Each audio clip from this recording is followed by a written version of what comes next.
This is Optimal Living Daily, Episode 1, Why I Walked Away from My Six-Figure Career, by Joshua Fields Millburn of minimalism.com. Get ready to maximize your potential with Optimal Living Daily, the podcast that brings you the best in personal development and productivity every day of the week. Your optimal life awaits. Now here's your host, Justin Malik.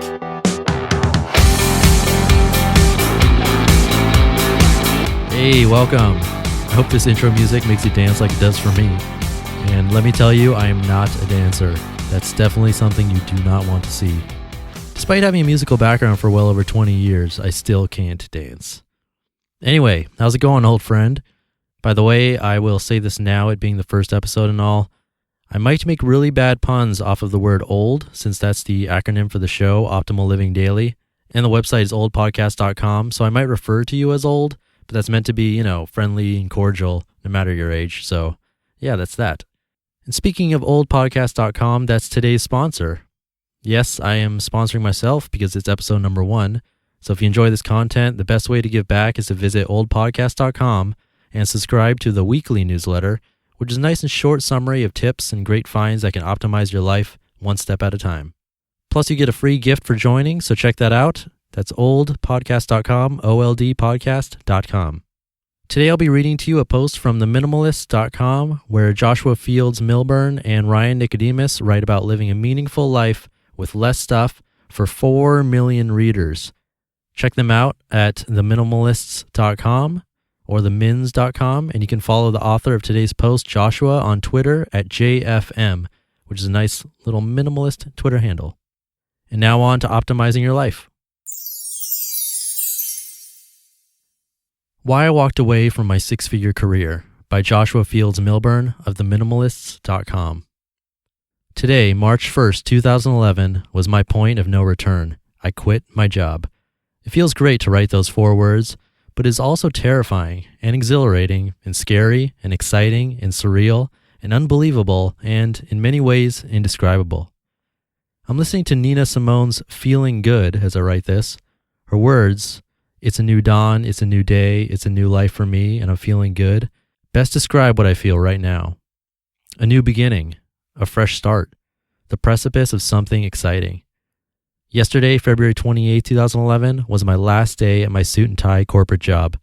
Over the past dozen years, since age 18, I've spent nearly 80 hours a week working my way up the corporate ladder at a large telecom company in the Midwest, from retail sales rep to sales manager to store manager to regional manager to most recently director of operations for 150 retail stores, where I led hundreds of employees and managed a multi-million-dollar operations budget.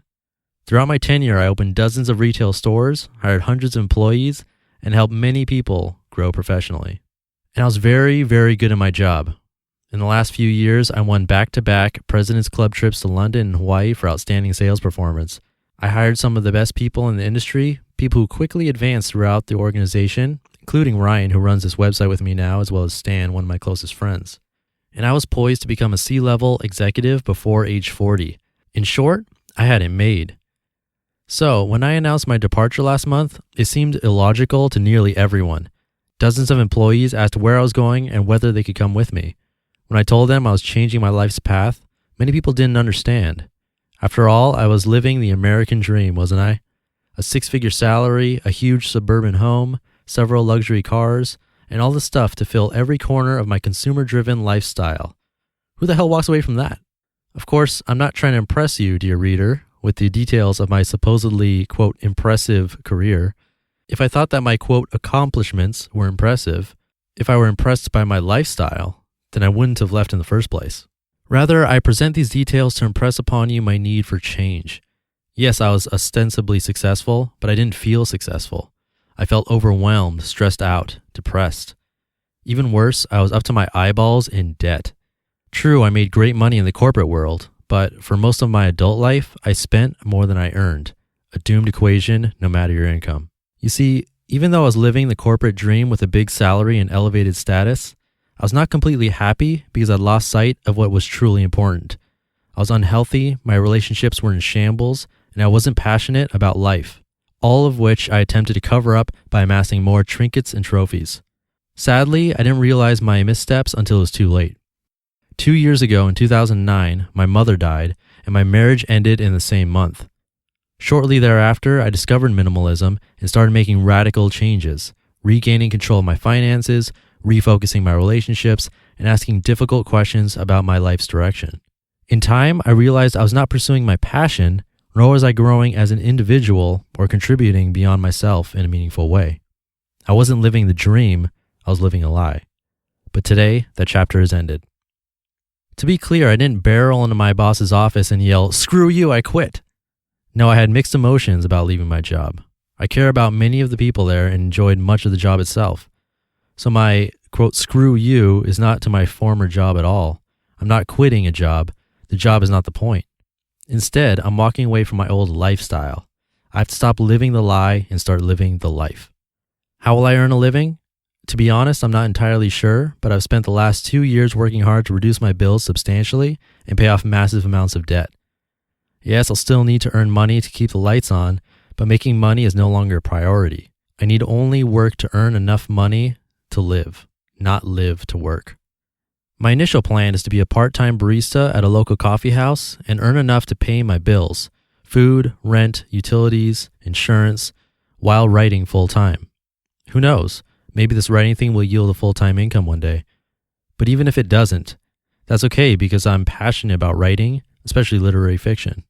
Rather than spending my time herding masses of people into cubicle farms, I've decided to focus on my real priorities: health, relationships, passion, growth, and contribution.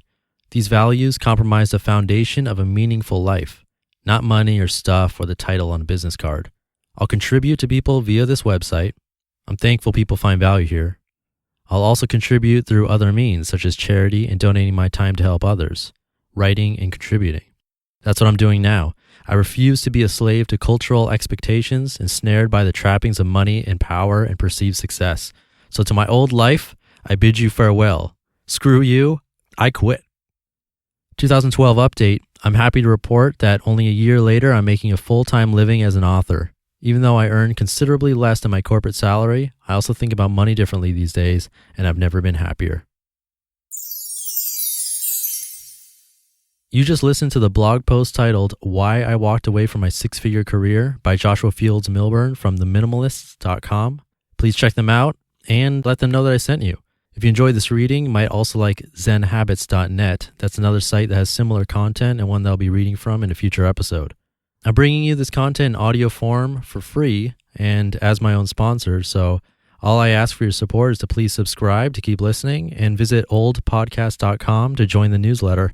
And that's my way of knowing that you're interested in hearing more.